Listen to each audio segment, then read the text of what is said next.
Cuando hablamos de Egipto en el ámbito de la guerra, básicamente tenemos que ir a lo que fue el Reino Nuevo, dinastías 18, 19 y 20, en lo que sería la segunda mitad del segundo milenio antes de Cristo, cuando Egipto se convierte en una gran potencia militar que llegará a conquistar un imperio que irá desde Siria central hasta la cuarta catarata del Nilo, en época precisamente de Tutmosis III, siglo XV a.C., imperio que se verá gravemente afectado con la batalla que nosotros hoy vamos a presentar, la batalla del Nilo, la batalla que tuvo lugar en tiempos de Ramsés III. Vamos a ir tocando distintos aspectos que nos permitan enmarcar lo que fue la batalla hasta llegar a ella, precisamente.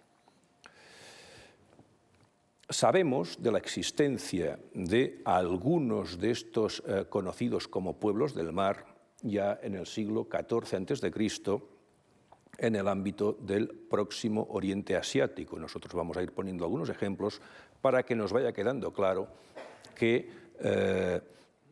algunos de estos pueblos ya vivían en la zona del Próximo Oriente. No todos son venidos, entre comillas, no todos vienen, entre comillas, del mar. De hecho, es un tema debatido, es un tema no resuelto en algunos casos y es un tema muy discutido, el origen de algunos de ellos. Pues bien, algunos de ellos ya estaban en territorios sirio-palestinos en el siglo XIV a.C. y tenemos evidencia, sobre todo, a través de algunas cartas del archivo de Tel el Amarna, que nos citan, como podemos observar aquí, a los Luki, a los Shardana y Danuna, hasta tres pueblos distintos. Ya en el siglo XIV a.C. vamos a ver en qué ámbito, carta número 38 de este archivo, qué es lo que nos dice: hasta donde yo sé, yo no hice nada de esto, es una mentira. Además, gente de Luki, año tras año, saquea poblaciones de mi propio territorio. Es decir, tenemos a esta gente de Luki, los Luku, uno de estos pueblos del mar, ya en un ámbito pirático. Recordar que estas cartas de Tel el Amarna o del archivo de Tel el Amarna eran cartas enviadas por distintos dirigentes asiáticos a la corte egipcia en tiempos de Akenatón y primeros años de Tutankamón. Vamos a por otra carta, en este caso carta de Ribhada, otro dirigente asiático, que es lo que le explica este dirigente al faraón: y entonces ellos devinieron traidores hacia mí. Un hombre con un puñal de bronce me atacó, pero yo le maté. Un Shardana al que yo conocía escapó a Abdiashirta. Abdiashirta, un personaje bastante siniestro en esta época, en la época de Akenatón. Sigamos con las cartas, seguimos en este ámbito de queja. Pahura ha cometido un crimen contra mí. Él envió suteos eran nómadas, semitas, muchos de ellos convertidos o devenidos mercenarios, y ellos mataron gente shardana, y él llevó 3 hombres a Egipto. Fijémonos que los tenemos en un ámbito de conflicto. Seguimos con la carta 123, otra queja. Pahura envió suteos, sigue la misma cuestión. Ellos mataron gente shardana, apresaron a 3 hombres y los llevaron a Egipto. Si el rey, mi señor, no los devuelve, seguramente habrá una rebelión contra mí. Si el rey, mi señor, ama a este leal servidor, que envíe a los 3 hombres y que yo pueda vivir y guardar la ciudad para él. Los shardana dedicados básicamente a labores de guardia y custodia. Seguimos con un informe de Abimilku, otro personaje, otro dirigente asiático. El rey de Danuna murió, su hermano devino rey después de su muerte y su tierra está en paz. Es decir, tenemos ya en el siglo XIV a.C., es decir, bastante antes de la llegada de Ramsés III al trono, ya algunos de estos pueblos citados, o algunos de estos integrantes de distintas culturas citados ya en un ámbito cananeo. Hemos visto este primer aspecto, vamos en paralelo a explicar algunos aspectos que tengan que ver con la flota egipcia, la verdadera protagonista de la sesión de hoy. Claro, nos puede extrañar, a veces Como decía Fernando, no se conoce demasiado sobre lo que sería el Egipto desde el punto de vista militar, menos se conoce lo que sería la flota egipcia en funciones militares. Pues bien, tenemos toda una serie de datos, presentaremos algunos de ellos que nos vayan situando en por qué hubo la capacidad de reacción que hubo en época de Ramsés III. Evidentemente, una flota no se crea de la nada y había ya una tradición importante en el ámbito de lo que sería barcos y guerra. Quizá no desde el punto de vista de barcos de guerra, pero sí de barcos de transporte. Incluso existía una modalidad de barcos que eran los barcos establo, barcos con capacidad para transportar caballos y carros de guerra. Entonces tenemos ya, como os decía, lo que sería cierta tradición naval y fluvial en lo que sería vinculada a lo que sería la guerra. Vamos a marcar dos antecedentes antiguos que nos señalan cómo la flota, los barcos son utilizados para la movilización de soldados en ámbitos de guerra civil, en este caso. Una primera, la biografía de Actifi de Moala, un noble del sur de Egipto, que hacia el 2000 a.C. se enfrenta a la ciudad de Tebas en una época de división territorial y guerras. Y un segundo ejemplo lo vamos a tener en un pequeño párrafo de la segunda estela de Camose, que nos menciona cómo los tebanos, en un ámbito de guerra con los Ixos, atacarán las instalaciones portuarias de Avaris para destruir la flota de barcos que allí había. Vamos a citar qué es lo que nos dice Actifi de Moala. Estamos en antecedentes lejanos además.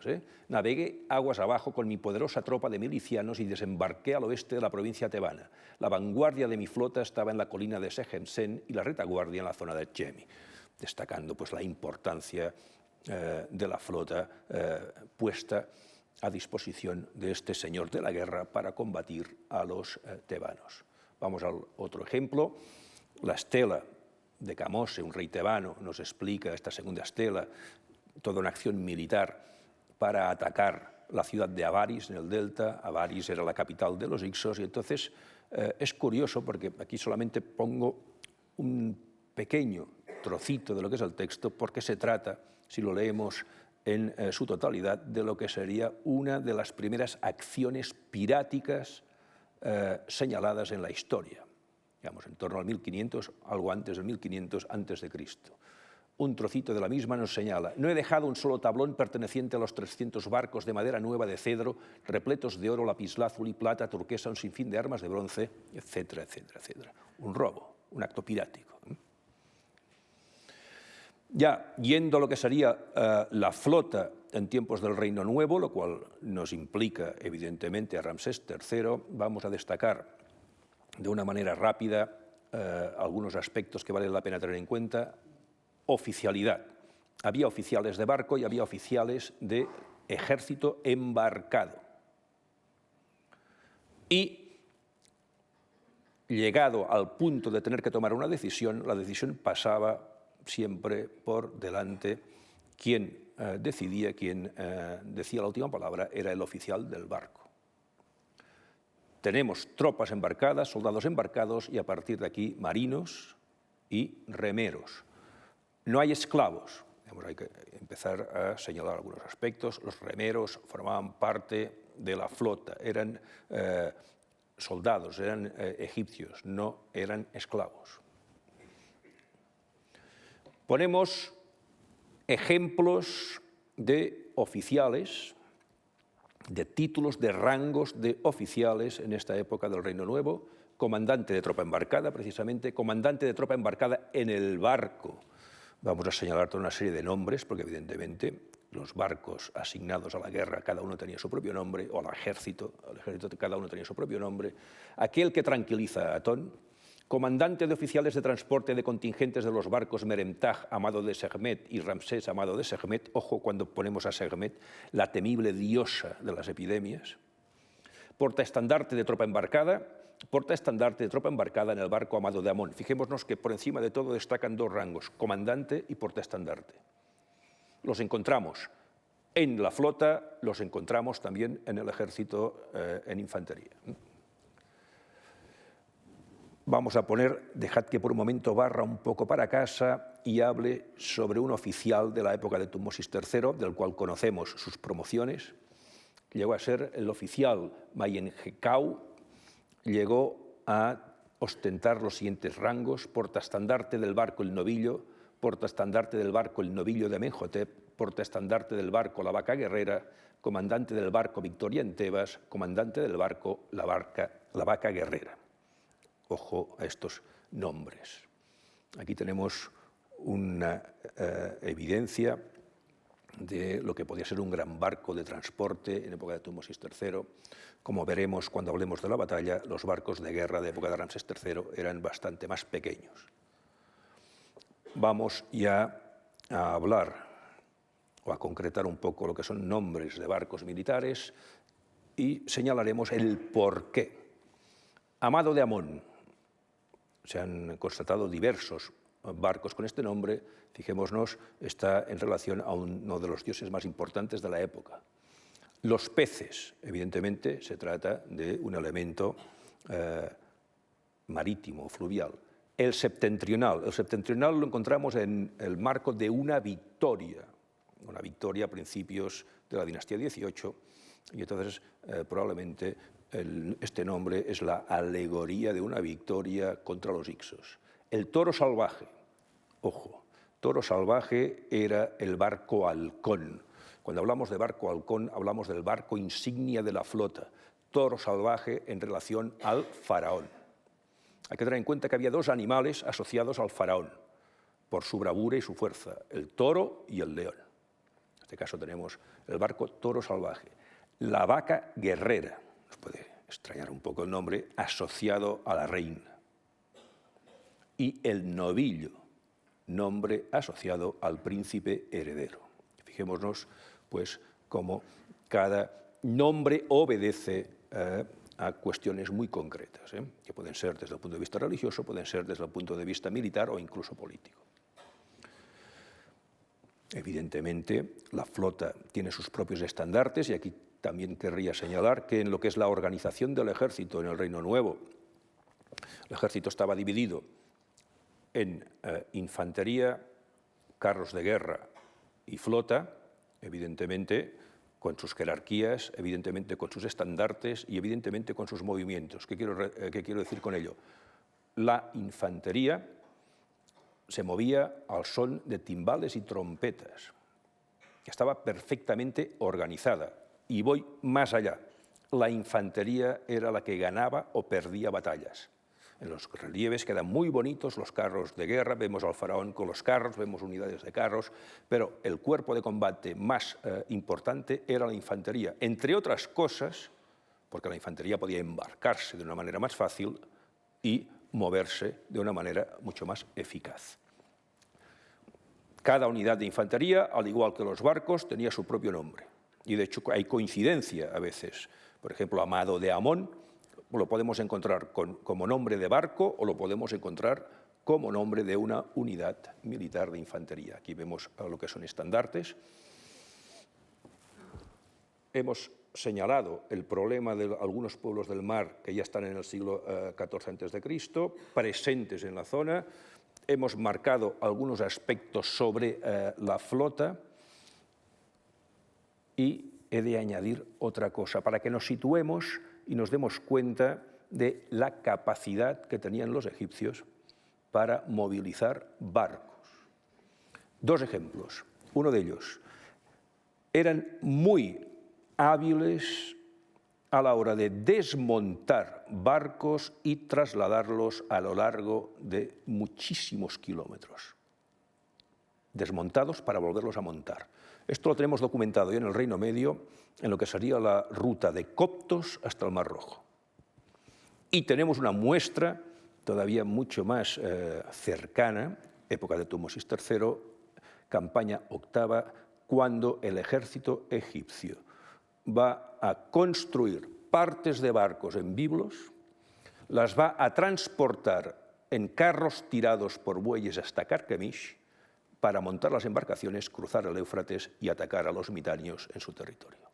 Fijémonos, pues, la capacidad que tienen los egipcios, ya no solo de organizarse, de tener una flota perfectamente, o unos rangos perfectamente organizados, sino además de montar, desmontar barcos, moverlos con rapidez incluso por tierra.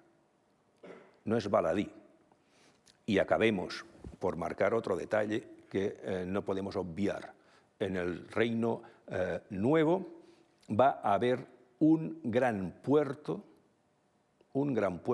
que va a ser la conexión entre Egipto y distintos territorios asiáticos, gran puerto que se habilita en tiempos de Tumosis III, puerto conocido con el nombre de Peru Nefer, que significa buen viaje, en el delta oriental. Este puerto, en época de Ramsés III, deviene, se mueve aquí, los especialistas, los arqueólogos que están trabajando en la zona, están haciendo muy buenos trabajos, pero tienen que terminar de definir todavía algunos aspectos.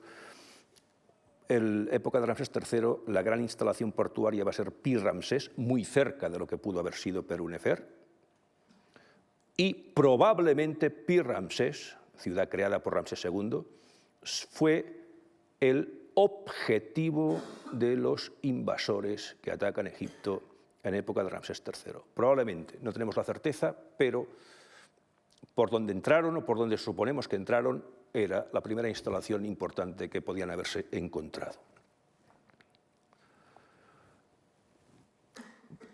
Ya en época de Ramsés II hay información sobre una acción militar naval entre naves egipcias y naves de los Shardán, uno de los pueblos del mar.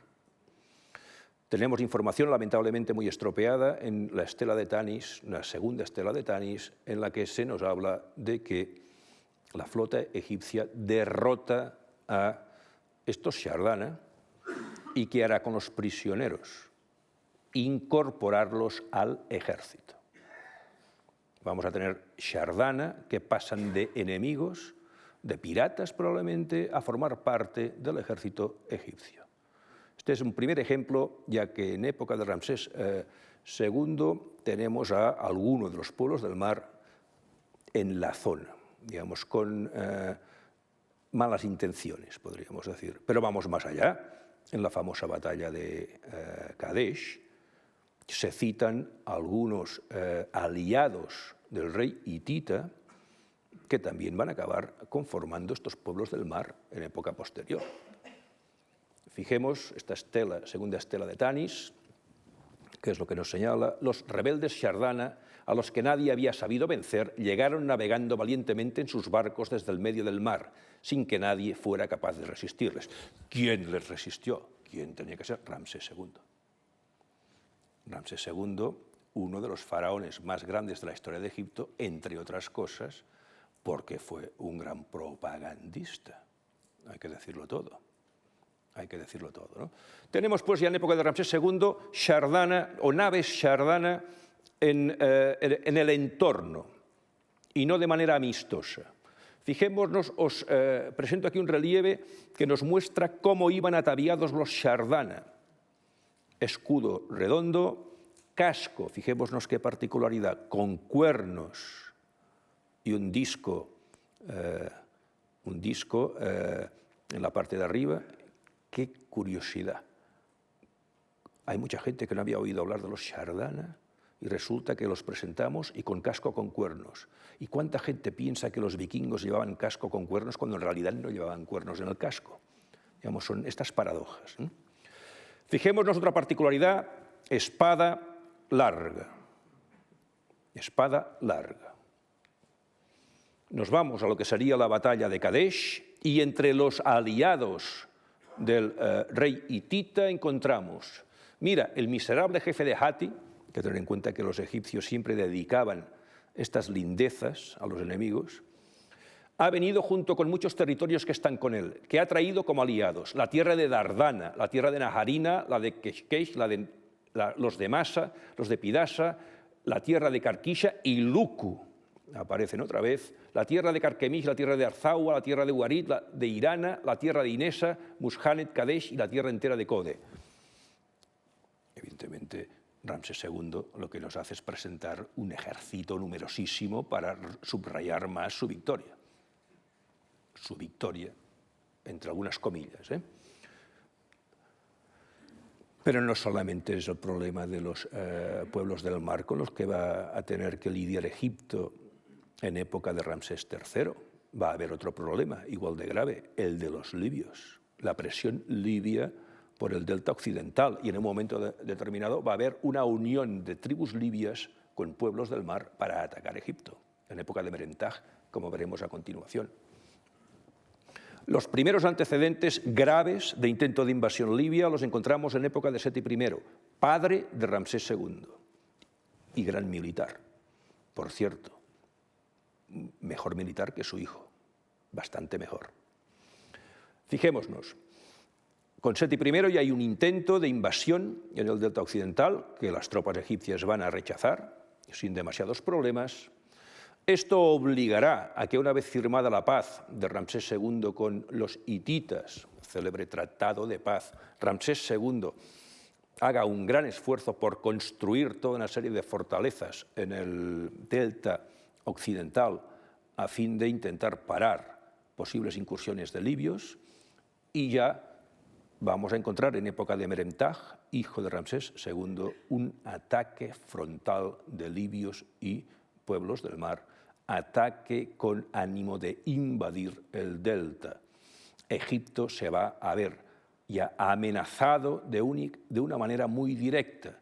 Egipto se va a encontrar ya en época de Merentaj con la guerra en casa. Ya no se trata de grandes campañas para conquistar lejanos territorios, como en época de Tutmosis III o Ramsés II, sino que se trata de defender el territorio nacional. El cambio de paradigma es enorme, insisto, ya en época de Merentaj, hijo de Ramsés II. Aquí tenemos una representación de Seti I combatiendo a los libios.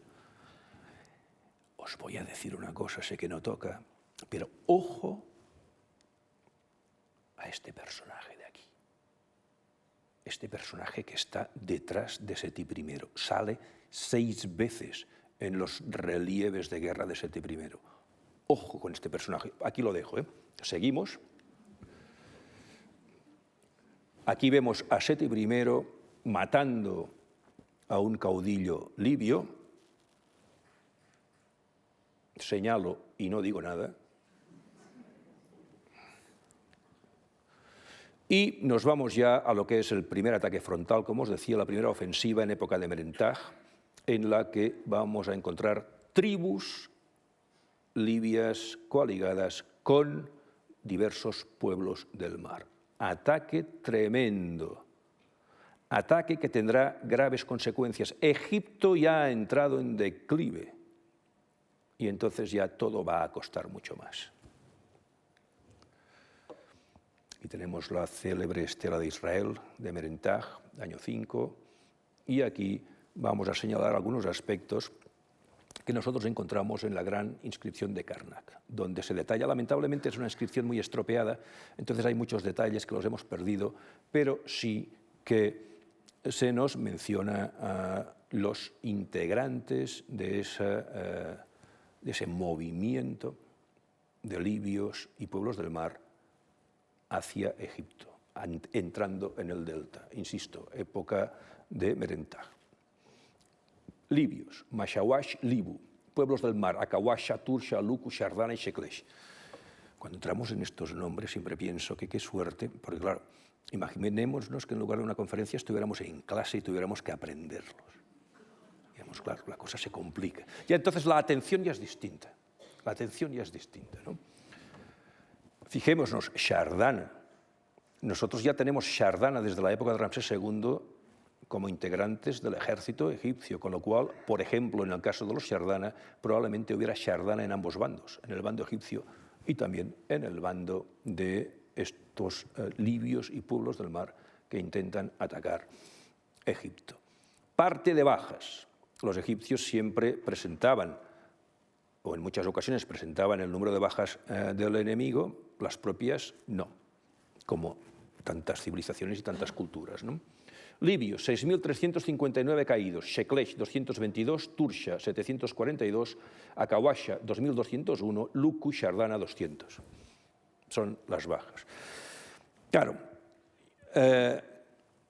procedencia de estos pueblos del mar, nosotros ya lo hemos dicho con anterioridad, algunos estaban ya en la zona de Anatolia, la zona de Siria, otros vienen de fuera.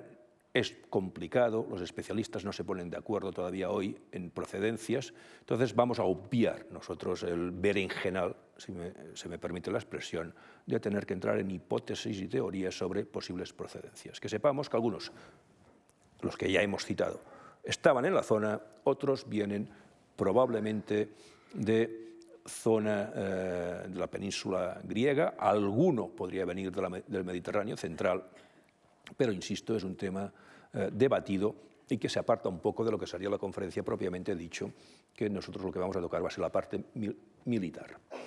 Nos plantamos ya en época de Ramsés III, fijémonos qué panorámica, Egipto ya ha sufrido un intento de invasión por parte de libios y de pueblos del mar. Además, Egipto ha sufrido toda una serie de crisis políticas graves tras la muerte de Merentag, y la situación no es la idónea. La situación no es la idónea para Egipto. Hablo en términos políticos. Entonces, en este marco, nos vamos a encontrar que Ramsés III va a tener que hacer frente a 3 ataques, 2 protagonizados por libios en los años 5 y 11, y otro que es el que nos ocupa en el día de hoy, por los pueblos del mar en el año 8. La situación va a ser muy grave, la situación va a ser límite. Fijémonos, digamos ya como preámbulo a lo que va a ser la batalla propiamente dicho, que Merentag, que consigue rechazar el ataque de libios y pueblos del mar, se va a encontrar con una rebelión en Nubia. Este ataque acaba produciendo una rebelión de los nubios contra intereses egipcios. Esta rebelión va a terminar en un baño de sangre. Vamos a ver en época de Merentag una crueldad por parte egipcia que hasta entonces no habíamos visto. Una crueldad que se materializa en empalamientos, en mutilaciones y en quemar gente viva. Esto no nos consta en fuentes, o sea, es raro encontrar esta crueldad en fuentes egipcias, nos lo vamos a encontrar en época de Merentag. ¿Por qué? Porque la situación es grave. O sea, lo que peligra es la propia integridad de Egipto. No se está batallando, como decía anteriormente, lejos de las fronteras de Egipto, sino que se está batallando en Egipto. Y esto provoca reacciones de crueldad, como os decía, que no eran para nada habituales en lo que era la cultura egipcia. La información que tenemos sobre esta batalla, la batalla de Ramsés III contra los pueblos del mar, básicamente la tenemos en este templo, el templo funerario del propio Ramsés III, una auténtica preciosidad de templo, y buena parte de la información básicamente va a estar en el muro, en este muro norte, y en esta zona de aquí del primer patio.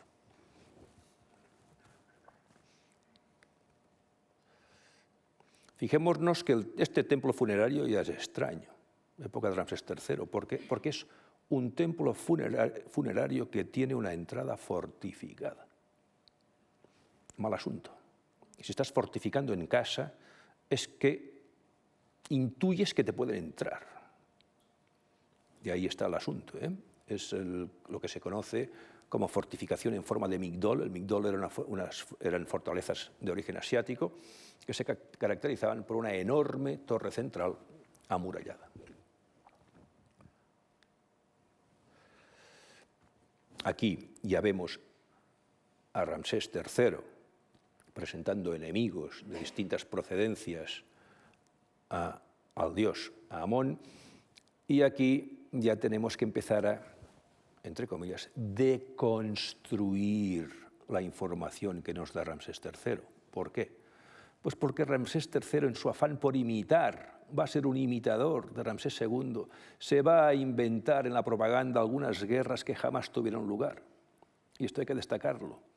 Se inventa algunas guerras en territorios sirios, asiáticos. Nos engaña en este sentido. No las hubo en época de Ramsés III. En época de Ramsés III tenemos documentadas las acciones libias y la de los pueblos del mar, no acciones en Asia. Entonces, por ahí tenemos que ser prudentes. La propaganda funcionaba muy bien en aquella época. Aquí tenemos en el segundo pilono del templo toda una serie de cautivos, cautivos Denien, cautivos Peleset, algunos de los pueblos del mar que atacaron en aquella época.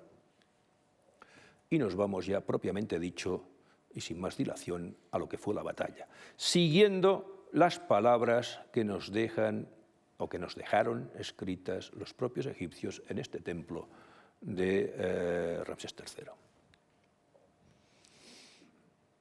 Antes enmarcamos lo que se conoce como la crisis del 1200 a.C., es esa crisis en la cual, pues, de alguna manera va a cambiar la panorámica cultural y política de toda una serie de territorios, en Grecia, en Anatolia y en lo que sería la zona de Siria-Palestina, también Chipre. Entonces se van produciendo toda una serie de cambios, muchos de ellos traumáticos. La arqueología nos señala que algunos de ellos son traumáticos, entre ellos va a desaparecer el imperio hitita, aunque el imperio hitita ya estaba tocado por problemas internos y hambrunas antes de recibir el último golpe. Y a partir de aquí, ¿qué es lo que nos van a hacer las fuentes egipcias? Pues nos van a presentar una narrativa de buenos y malos, que es lo que nosotros vamos a leer. O sea, buenos y malos. O sea, es el enemigo que avanza, nadie lo puede frenar. Es que esto lo hemos visto en Hollywood un montón de veces.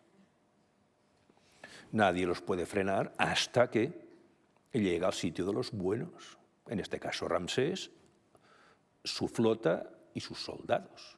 Vamos a ver cómo nos lo van presentando. Fijémonos en lo que sería esta situación de cambios. Vamos viendo toda una serie de movimientos de pueblos, insisto, hay que tener en cuenta que tenemos muchas preguntas y muy pocas respuestas en torno a lo que sería esta crisis del 1200, pero sí que en lo que nos atañe nos tenemos que situar en la zona del delta. No sabemos el lugar exacto donde tuvo lugar la batalla. Probablemente sería en lo que sería el brazo oriental del Nilo. ¿Por qué? Pues porque no tenemos una amenaza, sino que vamos a tener dos amenazas. Por una parte, un ataque de una flota enemiga, pero hay más. Está avanzando una gran columna por tierra, una gran columna que incluye mujeres y niños. Es decir, nos encontramos con movimiento migratorio. O sea, no se trata, el que viene no viene a la rapiña y se va a marchar. No, el que viene a quedarse. Y esto es algo que los egipcios se van a tener muy claro porque es lo que están viendo que está pasando en lo que sería su entorno. Con lo cual, la defensa va a ser una defensa el todo por el todo. El todo por el todo. Fijémonos, una carta del archivo de Ugarit nos señala realmente la dificultad. Mira, los barcos enemigos vinieron aquí, mis ciudades fueron quemadas y ellos hicieron cosas terribles en mi territorio. ¿Acaso no debe saber mi padre que todas mis tropas y carros están en el territorio de los hititas y mis barcos en la tierra de Licia? El territorio ha sido abandonado a su suerte. Mi padre debe saber, los 7 barcos del enemigo que vinieron nos han causado mucho daño. Ugarit Reshambra. ciudad siria. Esto es un ataque pirático. Esto lo enmarcamos en el Caribe del siglo XVII y podría ser el Olonés, podría ser Morgan o alguno de sus secuaces atacando un puerto español. Es básicamente el mismo principio, es el saqueo. En este caso sí que se menciona el saqueo. Como veremos, el caso egipcio va a ser distinto. Empezamos con las fuentes egipcias, inscripción, ¿qué es lo que nos dicen? Y vamos a ver cómo nos está presentando una narrativa en la cual nadie es capaz de parar a estos pueblos, insisto, que avanzan por mar, pero avanzan también por tierra. Los enemigos extranjeros se conjuraron en sus islas, fueron desalojados y dispersados en batalla todos los países a la vez, y ningún país podía resistir ante sus armas, empezando por Hatti, Code, Carquemish, Yerej e Yeres, pero ellos fueron destrozados a la vez. Es decir, nos menciona una gran derrota que se produce en una sola batalla. Insisto, nos lo tomamos todo con cierta precaución. Fijémonos el relieve que tenemos aquí debajo.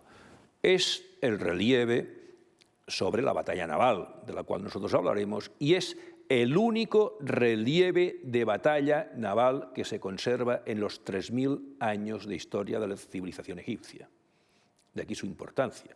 Tenemos toda una serie de relieves que nos muestran batallas terrestres, sobre todo acordémonos de los célebres relieves de Ramsés II en distintos templos, pero este es único, es, insisto, el único relieve conservado que nos presenta una batalla naval. Hay una tumba de un general del ejército de la época del 2000 a.C., de Antef, en Tebas, que ya muy mal conservada, se observaban 2 barcos repletos de soldados, en una actitud, podríamos decir, hostil, pero no de guerra como lo que tenemos aquí. Es distinto, insisto, este es totalmente único. Fijémonos, sigamos con las inscripciones egipcias. Se organizó un campamento en un lugar de Amurru y asolaron a su pueblo como si jamás hubiera existido Amurru. Hablamos de Siria. Vinieron la llama preparada delante de ellos hacia Egipto. Y entonces cita a estos pueblos. Su confederación consistía en Peleset, atención, Peleset, filisteos. Nos puede sonar el nombre de fuentes o por fuentes bíblicas. Jeker, Sheklesh, Danu y Weshesh, tierras unidas. Ellos colocaron sus manos sobre todas las tierras con sus corazones confiados. Nuestros planes tendrán éxito. Ante esta panorámica, ¿cómo reacciona la autoridad egipcia? Con movilización de todos los efectivos posibles. Se trata de preparar una doble línea defensiva. Hay que defender la posibilidad de que entren a través del mar y, evidentemente, hay que defender la posibilidad de que entren a través de lo que sería la península del Sinaí, en lo que sería la columna que avanza por tierra. A partir de aquí, despliegue, estrategia, despliegue, se despliegan tropas, contando con todos los aliados asiáticos en algún lugar de Palestina. Lamentablemente no conocemos con exactitud aquel lugar, y se prepara lo que tiene que ser la gran acción militar en el delta. ¿Cómo se va a preparar en el delta? ¿Qué es lo que pretenden los egipcios? Pues lo que van a pretender es plantear la batalla en el lugar que a ellos les conviene. Y esto es el primer punto a tener en cuenta. No van a plantear la batalla en el mar, sino que se van a quedar a la espera.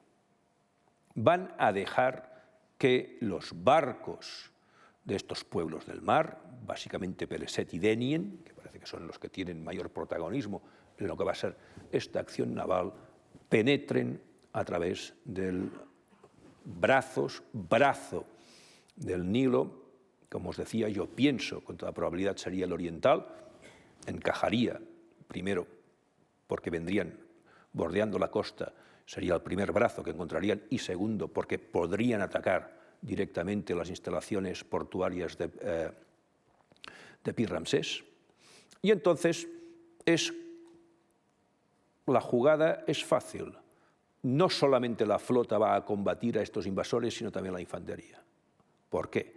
Porque lo que se va a tratar es de desplegar tropas a ambas orillas a fin de, como nos va a decir el propio faraón, tender una trampa al enemigo, emboscar a este enemigo que está entrando por el delta, a través del, insisto, probablemente el brazo oriental. Vamos a ver cómo nos lo explica. Tracé mi frontera en Jai, territorio asiático, preparé frente a ellos a los gobernantes locales, es decir, tropas de gobernantes asiáticos leales a Egipto, a los comandantes de guarnición y a los guerreros asiáticos. Hice disponer las bocas del río como un potente muro con barcos de guerra, transportes y barcas. Estaban totalmente equipados, tanto a proa como a popa, con valientes soldados y con la infantería más escogida de Egipto. Ellos eran parecidos a rugientes leones sobre sus montañas. Los carros de guerra tenían magníficos combatientes y todos los excelentes oficiales cuyas manos eran eficaces. Ya os digo que los carros de guerra nos los va a citar, nos los va a enseñar, pero probablemente protagonismo en la batalla tuvieron poco, porque básicamente el protagonismo lo tendrán evidentemente las tropas embarcadas, los barcos y las tropas de infantería que están en las orillas, dispuestas a hostigar el paso del enemigo. Primer paso, entregar armas. Tenemos un relieve en el cual se nos muestra cómo se entregan armas, evidentemente, a todo aquel que pueda empuñar armas, a los soldados también, y fijémonos lo que tenemos aquí. Aquí tenemos espadas curvas. Estas espadas curvas, la manera de representarlas no se ajustan a la realidad. Realmente las espadas curvas eran más largas, tenían una parte de la hoja recta y otra parte curva. Aquí las presentan muy idealizadas. Vamos más allá. La parte de arriba, arcos. Fijémonos que tienen forma triangular. ¿Por qué? Porque nos está señalando una modalidad de arco que era el conocido como arco compuesto. Es difícil de creer que todas las tropas fueran con arcos compuestos en esta época porque eran muy costosos y muy caros, pero el relieve nos lo presenta. Evidentemente, si hay arcos, tiene que haber carcaj para las flechas. Y si vamos más arriba, nos vamos a encontrar con, lamentablemente muy mal estado, serían pues toda una serie de protecciones para la cabeza, cascos o gorros realizados, elaborados con materiales endurecidos, como podía ser, por ejemplo, cuero. Fijémonos, algunas de estas armas son similares a las que podemos ver en la tumba, en una de las salas adyacentes de la tumba del propio Ramsés III. Fijémonos que además aquí lo que tenemos también, aquí tendríamos los arcos, tendríamos las flechas, tendríamos los carcaj, tendríamos también bastones para el combate. De hecho, los relieves nos muestran también a algunos soldados con bastones.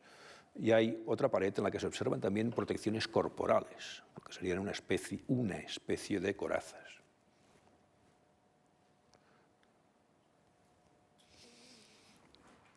Se entregan armas, se moviliza a todo el mundo, se movilizan a las tropas, evidentemente. Por una parte vamos a tener a los infantes,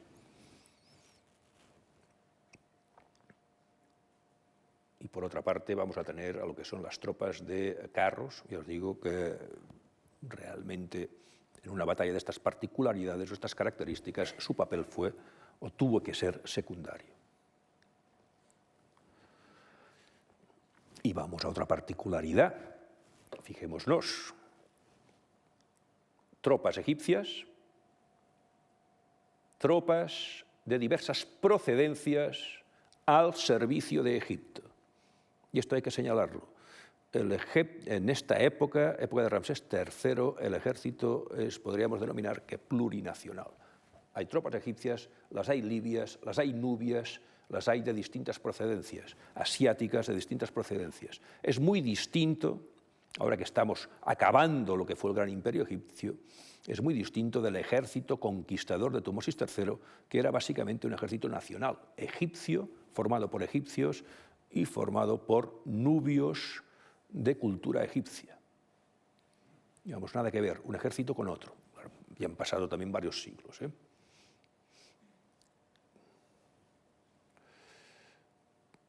Ya lo hemos señalado con anterioridad, posiblemente el objetivo fuera el puerto de Pi-Ramsés.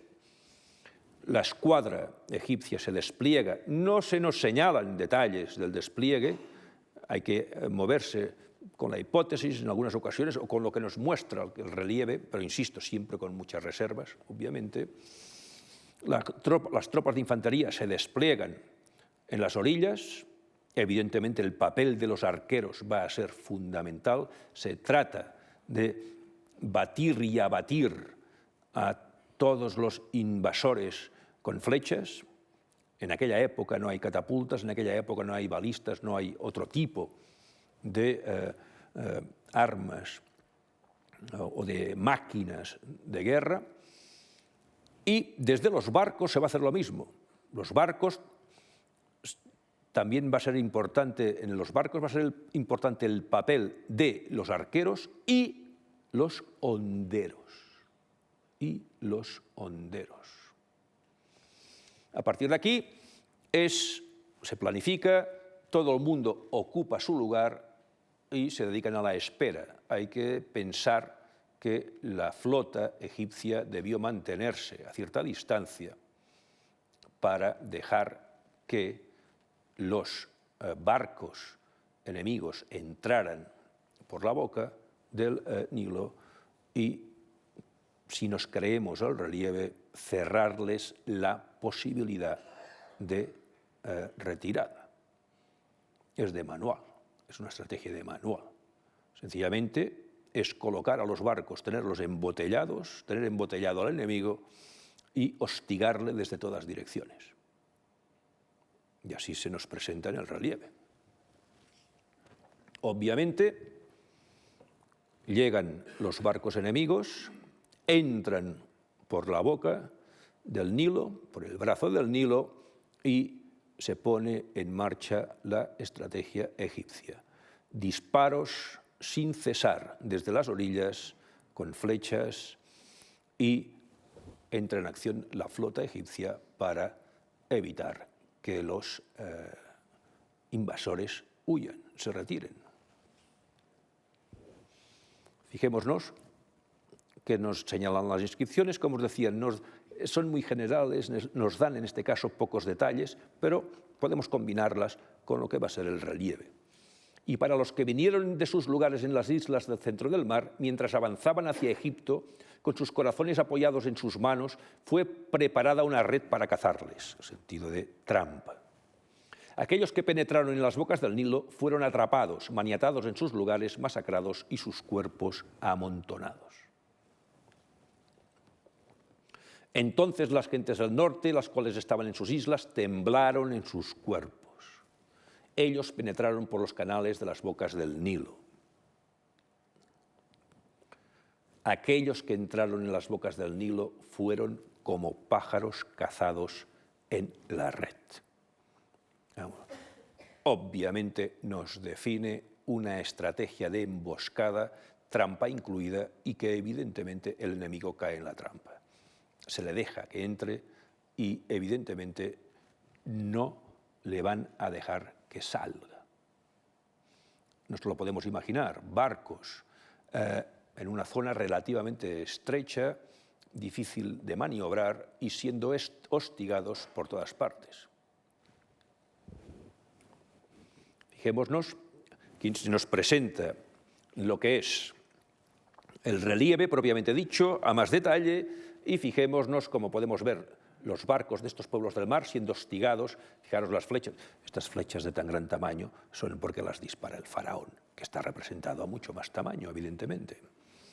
Y entonces los tenemos, incluso uno casi vuelca, están sufriendo lo que es, o lo que son los disparos de flechas desde las orillas, Y evidentemente fijémonos la posición, cómo están colocados los barcos egipcios. En línea, evidentemente, para dificultar cualquier tipo de maniobra del enemigo. O sea, el enemigo, los barcos enemigos están en cierto desorden, los barcos egipcios están en perfecto orden y evidentemente batiendo a los enemigos. Sobre todo, insisto, estos barcos convertidos en auténticas plataformas de arqueros para disparar constantemente al enemigo.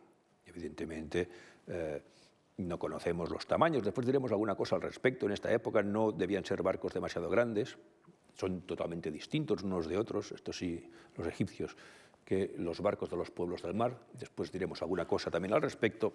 Y fijémonos además que, obviamente, muchos de los guerreros invasores que no mueren por acción de guerra o no mueren ahogados y pueden llegar hasta la orilla, van a ser inmediatamente apresados, capturados. ¿Qué es o con qué juega la estrategia egipcia? Evidentemente con conocer perfectamente las particularidades del lugar y aprovechar todas estas particularidades a favor suyo, evidentemente.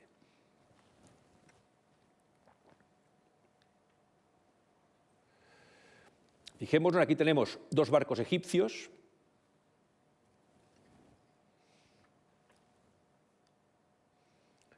Aquí tenemos, son barcos de una vela, fijémonos, son barcos que van a remo. Después veremos algún detalle más en concreto. Aquí la cofa, en el mástil, tenemos un hondero. En la parte de arriba de los mástiles se colocaban los honderos.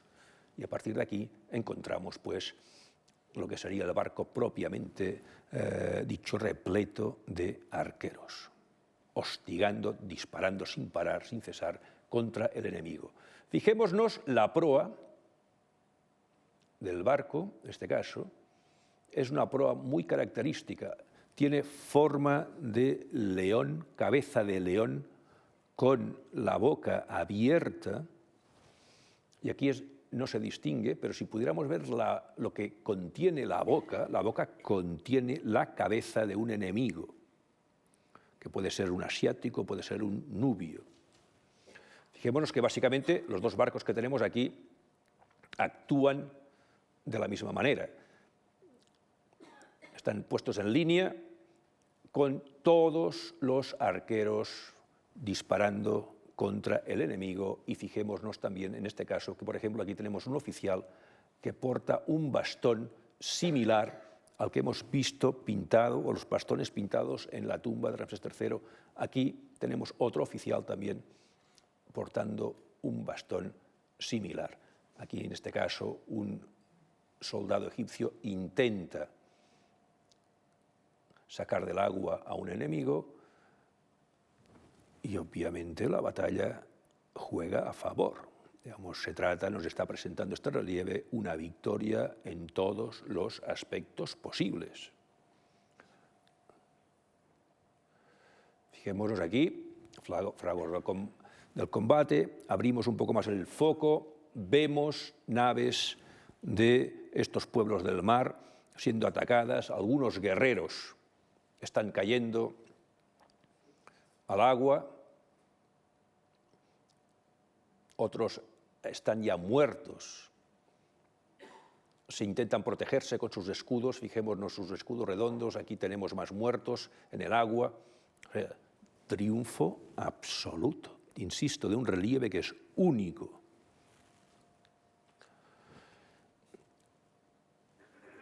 Sigue el enfrentamiento, siguen defendiéndose con sus escudos como pueden, pero nada pueden hacer en realidad, porque la trampa ha sido muy bien diseñada y ellos van cayendo barco tras barco en poder de los egipcios. Además, insisto, todos aquellos que llegan a la orilla son apresados inmediatamente. Y a ver, claro, el rey ha de tener su protagonismo en una acción tan importante. ¿Cómo actúa el rey? Su majestad salió igual que un torbellino contra ellos, combatiendo en el campo de batalla como un corredor. El miedo y el temor hacia él entraron en sus cuerpos. Ellos fueron volcados y sobrepasados en sus lugares. Sus corazones fueron arrancados y su alma voló lejos. Sus armas fueron dispersadas en el mar. Fijémonos, tenemos aquí el rey, pero vamos a verlo en más detalle. Aquí tenemos estos enemigos abatidos, filisteos, dánaos, abatidos por las flechas. Insisto, el tamaño de las flechas, las más grandes son porque las dispara el faraón. Fijémonos el faraón, evidentemente, como comandante en jefe del ejército, disparando sus flechas, igual que todos sus soldados. Tenemos línea de arqueros delante del faraón. Tenemos al faraón, evidentemente, a un tamaño muy superior, que tenemos a los pies del faraón toda una serie de cadáveres de enemigos abatidos. Y vamos al detalle. El pie del faraón con la sandalia y debajo, si vemos el detalle, vemos cabezas, lo que está aplastando son cabezas de enemigos que ya han sido abatidos. Obviamente, la batalla sigue su curso, la victoria es completa y se procede al recuento de prisioneros. Hay que tener en cuenta, los egipcios hacían un doble recuento. Por una parte, contaban a los muertos enemigos. ¿Cuál era el sistema de contar? De contar a los muertos enemigos, se les cortaban las manos, generalmente la derecha, y los escribas de unidades hacían el recuento de todos menos de los libios. A los libios no les cortaban la mano sino el miembro viril, pero puesto que hablamos de pueblos del mar y no de libios, lo dejamos para otra ocasión, el por qué miembro viril a los libios. Fijémonos, aquí tenemos a los prisioneros, recuento, evidentemente no hay miramiento hacia estos prisioneros que han intentado conquistar Egipto. Fijémonos los soldados cómo los llevan. Esta manera de atar al enemigo es muy característica egipcia. Se nos presenta de distintas maneras, pero una de ellas era atados por los codos. Fijémonos, aquí se ve con más claridad. Fijémonos que es un enemigo, en este caso, con una especie de casco con plumas. Podría ser un filisteo, podría ser, pero insisto, aquí no vamos a entrar porque es un tema muy debatido. Y entonces ya el epílogo. Aquellos que alcanzaron mi frontera, su semilla ya no existe. Su corazón y su alma han desaparecido para siempre. Para aquellos que vinieron juntos desde el mar, el fuego estaba frente a ellos, mientras una empalizada de lanzas les rodeaba desde la orilla. Ellos fueron arrastrados, atrapados y arrojados a la playa, masacrados. Sus barcos y sus bienes fueron arrojados al agua. Es decir, victoria absoluta. Siempre según, evidentemente, la inscripción o la fuente escrita del vencedor.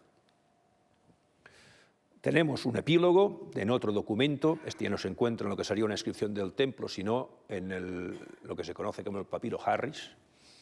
Es un papiro que recoge todas las gestas o todos los hechos más importantes de Ramsés III, que es lo que nos señala. Yo amplié todas las fronteras de Egipto y hoy rechacé a aquellos que las hollaron desde sus países. Destruí a los de Nenu, que venían de sus islas. Los Jeker y los Peleset fueron reducidos a cenizas, así como los Shardana. Los Shardana ya, en esta última acción, no nos consta que estuvieran, pero en el papiro Harris se citan. Y los Weshesh, que venían del mar. Ellos fueron diezmados, hechos prisioneros de una sola vez y enviados a Egipto numerosos como los granos de arena de la orilla. O sea, victoria absoluta. Y esta es la inscripción que tenemos en el propio templo de Ramsés III, que nos informa sobre todo aquello que nosotros hemos señalado. Fijaros, son cosas bastante generales. Aquí no se nos informa ni del número de integrantes del enemigo, ni del número de integrantes propios, ni de las unidades que participaron, ni se conserva en este caso tampoco el número de bajas, ni características concretas de los barcos. Digamos, son cosas muy generales destinadas a subrayar sobre todo la victoria y cómo el enemigo cae en la trampa que es diseñada por la oficialidad egipcia para triunfar en esta batalla. Lo que pasa es que esta batalla va a tener más consecuencias de las previstas para Egipto, como veremos a continuación. Vamos a algunos detalles que ya hemos ido viendo en los barcos. Los egipcios son barcos ligeros, probablemente, claro, de la tradición fluvial más que de la tradición naval. Hay que tener en cuenta que no tenemos información de cuándo los egipcios empiezan a tener barcos de guerra como los que aparecen en este relieve. Lo desconocemos y hemos señalado sobre todo la importancia de barcos de transporte asignados a la flota, pero barcos de guerra como los que aparecen en este relieve, pues no sabemos cuándo surgen en lo que sería la dinámica militar egipcia. Hemos visto mástil y una gran vela, castillos de proa, castillos o parapetos, podríamos decir, de proa y de popa, digamos, para que los arqueros que estaban en proa y popa puedan disparar con mayor facilidad. Y después hay algún autor, en esto también tenemos que ser muy prudentes, que ha contado el número de remos de cada uno de los barcos egipcios que aparecen en el relieve. Entonces nos señala 6, 8, 10, 11. Evidentemente, este autor suma o dobla, mejor dicho, dobla lo que serían los remos de los dos lados del barco para señalar que podría haber barcos de 12, 16, 20 o 22 remos. Hay que ser muy prudentes en este sentido, hay que ser muy prudentes, porque no deja de ser una representación artística en la cual pues probablemente la fidelidad tampoco sea exagerada en este sentido. Y después también en cuanto a la posibilidad de número de integrantes que pudo haber o de tripulantes que pudo haber en cada uno de los barcos, pero seguimos en la hipótesis porque realmente no lo sabemos. Hay quien habla de 40 o 50 hombres, entre remeros, marinos y soldados. Remeros que podían incorporarse también al combate si el barco quedaba trabado con barco enemigo, porque eran soldados también. Insisto, hay que ser muy prudentes al respecto. Lo señalamos aquí como aspectos que nosotros podemos ver en el relieve, pero, insisto, hay que ser prudentes a la hora de fiar demasiado en que el relieve sea totalmente fidedigno. Vemos aquí otra vez estos barcos egipcios, evidentemente también con timón, y fijémonos aquí, sí que vale la pena tener presente que aquí tenemos los soldados, fijémonos que llevan una especie de casquete o de gorro, y fijémonos que aquí aparece las cabezas o parte de las cabezas de los remeros. Y fijaros que llevan el mismo tipo de protección en la cabeza que los soldados. Lo que os decía al principio, estamos hablando de gente del ejército o de la flota en este caso. No hablamos de esclavos remando al estilo Ben-Hur, ni mucho menos, ni mucho menos. En cuanto a los barcos de los pueblos del mar, proa y popa muy altas, hemos visto, aparece cabeza de pájaro en alguna de las proas, mástil central, gran vela, no aparecen remos, algunos presentan castillo o parapeto en proa, y entonces aquí también hay quien compara, quien pretende comparar con lo que podrían ser barcos o representaciones de barcos del Egeo, o incluso también con representaciones de algunos barcos cananeos de épocas anteriores. Pero insisto, es un tema que ahí quedamos trabados en lo que son hipótesis, en lo que son teorías, pero necesitamos encontrar más materiales para poder profundizar con mayor claridad. Aquí los vemos, lo que serían estos barcos enemigos, ¿no? Estos barcos invasores realmente. En cuanto a las armas, claro, el tema de las armas, otro tema debatido, otro tema, es curioso el tema de las armas porque levanta pasiones. Me dejáis que os explique una anécdota, no tiene propiamente nada que ver con lo que es esta batalla, pero en lo que es el segundo periodo intermedio, que es cuando se nos dice siempre que los hicsos aportaron toda una serie de armas nuevas a Egipto, carro de guerra, etcétera, etcétera, etcétera. Entonces, es curioso porque los especialistas que se dedican al segundo periodo intermedio Son gente realmente que lo vive mucho. Entonces, las discusiones que puede haber sobre armas sí, armas no, evolución del armamento no, son tremendas en ocasiones, ¿no? Entonces, aquí también hay que darse con ojo en lo que refiere a esta época, la época de Ramsés III, porque evidentemente sí que aquí marco, algunas pautas muy generales, pero también hay que ser muy prudentes. Por ejemplo, hemos visto que aparecen con espadas rectas algunos de estos integrantes de los pueblos del mar. Espadas rectas ya las hay en el Mediterráneo central, en el siglo XIII. Entonces, claro, ¿esto implica que los integrantes de los pueblos del mar venían del Mediterráneo central? Tenemos que ser muy prudentes. En cuanto a escudos redondos, ya los había en Micenas y en otros lugares, en el siglo XIII también, y en cuanto a cascos con cuernos, los encontramos también en Chipre y el Egeo, también en épocas anteriores. Claro, entonces hay que ser muy prudentes, sobre todo cuando hablamos de lo que serían los orígenes de estos pueblos del mar, porque fijémonos, sí que vamos encontrando muchas pistas, pero no encontramos las pistas definitivas, con lo cual hay que ser muy prudentes. Y bueno, y después ya el que se anima, porque hay quien se anima a decir que bueno, que claro, que mostraban los Peleset, que eran los filisteos eran muy avanzados en el hierro. ¡Ojo! Ojo, no nos pasemos de frenada, que estamos en el 1200 antes de Cristo. Entonces, claro, hay que ser, insisto, muy prudentes, ¿eh?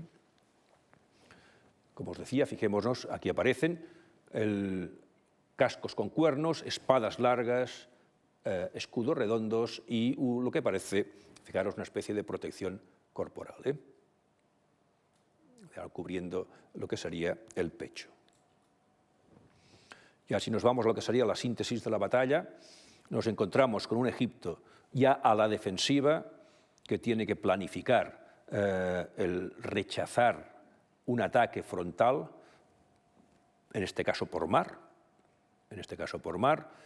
Se decide dar la batalla en las bocas, o en la boca, o una de las bocas principales del Nilo, a fin de lograr embotellar, por una parte, a la flota enemiga y batirla desde los barcos egipcios y desde las orillas con la infantería, una trampa, como las propias fuentes egipcias nos señalan, y a partir de aquí derrota del enemigo y fin de la amenaza, según nos presentan las fuentes egipcias. Vamos a ir ya muy breves, vamos acabando ya a lo que sería la batalla terrestre para completarlo. La batalla terrestre ya se conserva, el relieve que nos la presenta se conserva en mal estado. Ya, como os decía, no se sabe exactamente el lugar donde tiene lugar, probablemente en algún lugar de Palestina. Y entonces, lo que se procede es, por lo poco que sabemos al respecto, sería prácticamente lo mismo que la batalla naval o la batalla del Delta, que sería una emboscada a esa columna que está avanzando, que va avanzando hacia el sur, de norte a sur, es decir, acercándose a la frontera egipcia. Los protagonistas, según las fuentes, serían Peleset, Jeker y Denien. Y entonces fijémonos, dentro de lo mal que se conservan los relieves, porque aquí tenemos la clave. Aquí tenemos la clave de lo que es esa columna que va avanzando, esa gran columna. Fijaros, aquí tenemos carro tirado por bueyes, y en esta parte de aquí no se distingue muy bien, pero tendríamos una mujer, y aquí tendríamos a un niño. Digamos, es, como os decía, un movimiento migratorio. Van a instalarse, no van a conquistar, para robar, para expoliar, van a instalarse en nuevos territorios. Vemos soldados Yardana formando parte del ejército del faraón. Y fijaros esta escena.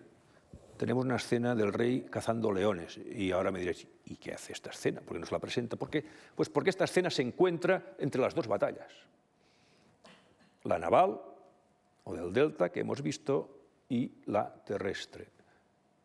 ¿Qué alegoría nos presenta esta escena? Pues hay que tener en cuenta que el león tenía una doble potestad para los egipcios. Por una parte, era animal faraónico, igual que el toro, como hemos dicho anteriormente, pero por otra parte el león podía representar al enemigo. Y de hecho se conservan algunos relieves que muestran al faraón en disposición de matar a 2 leones que tiene sujetos por la cola. No es el caso, aquí lo que tenemos es una acción de caza, pero insisto, no es una acción de caza que nada tenga que ver con las 2 batallas, sino que insiste precisamente en ese concepto de victoria del faraón sobre sus enemigos. Seguimos viendo toda una serie de mercenarios foráneos al servicio de Egipto, y esto es una de las cosas que me gustaría que quedara claro hoy. Digamos que el ejército de Ramsés III es un ejército plurinacional, está formado por tropas de las más diversas procedencias. Y si nos vamos a las consecuencias, evidentemente la principal, y la que evidentemente las fuentes egipcias propagandísticas van a subrayar, va a ser el triunfo de las armas egipcias sobre un invasor a doble nivel, en mar, o en las aguas y en tierra. Pero ¿cuál va a ser la realidad? La sangrante realidad que va más allá, que Egipto pierde su imperio asiático. Evidentemente, Egipto logra rechazar lo que puede ser un intento de invasión, pero la mayor parte de las posesiones egipcias en tierras asiáticas, que englobaban parte del Líbano, Palestina y una parte de Siria, buena parte de ellas se van a perder. Van a quedar en manos de esos pueblos, entre comillas, de esos pueblos del mar. A partir de aquí vamos a tener a los Peleset en lo que sería pues, la zona de Palestina, los filisteos. Vamos a tener los Yeker, dedicados al robo. Y en todo ese marco, ya desde la época de Merentag, nos vamos también a encontrar con tribus de Israel. Atención, hay quien señala que, por ejemplo, los Danu, o los Danuna, acabarían conformando una de las tribus de Israel. Pero, insisto, aquí ya nos metemos en berenjenales difíciles de constatar y contrastar. Obviamente, pérdida de buena parte del imperio asiático que va a implicar una crisis económica tremenda.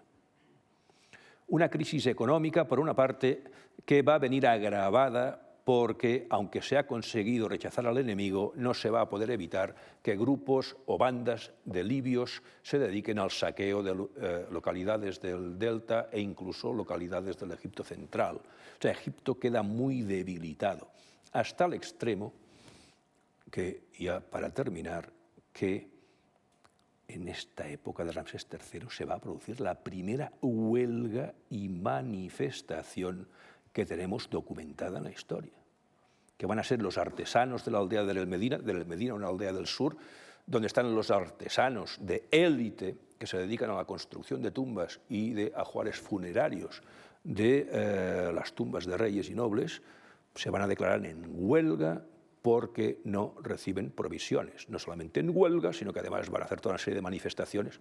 Por cierto, una de las manifestaciones va a llegar hasta el templo de Tumosis III, que es lo que estamos excavando nosotros ahora, ¿no? Como consecuencia, o una de las consecuencias de esta crisis económica, que va a tener ya la última y peor de las derivadas, va a ser cuando ya desde el harén real 6 damas diseñan un complot, una conspiración en la cual van a intervenir militares, sacerdotes, funcionarios, etcétera, etcétera, para asesinar al rey, para asesinar a Ramsés III. Aquí tenemos la aldea de El Medina, de aquí saldrían los manifestantes hacia distintos templos funerarios, y aquí tenemos la momia de Ramsés III. Sí, fijaros que tiene estos vendajes aquí en la parte del cuello, si retiráramos estos vendajes en esta parte del cuello, encontraríamos un tajo enorme, porque al faraón lo degollaron en el marco de la conspiración que os señalaba.